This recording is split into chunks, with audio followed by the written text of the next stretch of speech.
Le grand jour de l'adoption est à venir.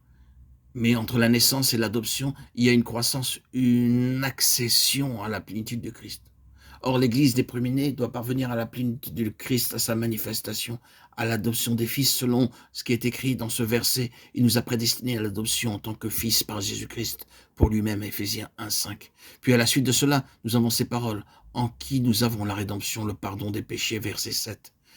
L'état de fils est une pensée éternelle. La rédemption est quelque chose qui, dans le temps, nous pourrions dire, est accidentel au regard de ce qui est éternel, à cause de la tragédie de ce qui s'est produit. La rédemption n'est pas une pensée éternelle dans le même sens. Elle l'est dans la mesure où Dieu est éternel, et qu'il anticipe et prévoit toutes choses, et qu'il a pris des dispositions avant la chute. Mais il n'était pas décidé dans son arrangement qu'il y aurait une chute et une rédemption nécessaires. D'un autre côté, l'adoption des fils fait partie de son arrangement permanent. Les Lévites sont les premiers-nés. Ils sont antypes, l'église des premiers-nés. L'antitype correspond à ce que Dieu retire des nations durant cette dispensation, et ainsi que le mentionne l'apôtre. Mais vous êtes venus à l'Assemblée universelle et à l'église des premiers-nés, dont les noms sont inscrits dans les cieux. Hébreux 12, 22, 23. Nous savons ce que l'Éternel a dit à Pharaon à propos d'Israël. Israël est mon fils. Laisse aller mon fils pour qu'il me serve. Si tu refuses de le laisser aller, je ferai périr ton fils. Exode 4, 22, 23. Et Dieu le fit. La pensée était la conception que Dieu avait d'Israël avant leur rédemption, avant que le sang coule, avant qu'il soit franchi, avant qu'il soit réellement, concrètement dans la position de devenir son peuple. C'est une pensée éternelle qui se trouve derrière toute chose et ensuite tout le reste. La rédemption, l'effusion de sang, la chute des autres puissances suit afin que cette pensée se réalise.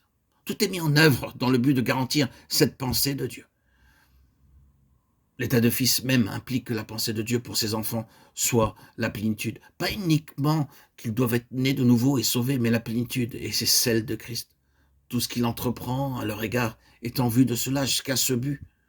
Par tous les moyens, il cherche à apporter Christ en plénitude dans son peuple et à amener les siens dans la plénitude de Christ. Le second point qui suppose la plénitude de la part des Lévites en tant que figure est qu'ils représentent ou expriment l'Église. Ils sont en type l'Église des premiers-nés. Si bien que nous voyons comment avec les Lévites apparaît ce qui est la grande figure de Christ et des siens en tant qu'Église.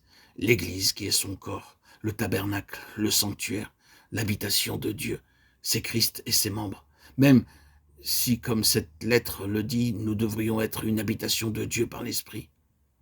Lorsque dans le Nouveau Testament, nous nous attardons sur l'idée de l'Église, de ces grandes appellations, ces grands titres tels que l'Église, qui sont devenus obscurs dans leur vérité pure et leur signification divine, en raison de beaucoup de faux liens, de fausses associations, de fausses idées sur ce que l'Église est, et le terme Église a été en effet abaissé à un niveau très bas, et le titre donné à des choses que jamais Dieu ne s'approprierait comme son Église.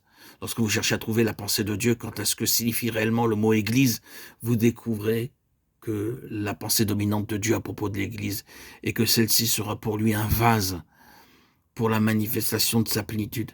L'Église, qui est son corps, la plénitude de celui qui remplit tout en tous.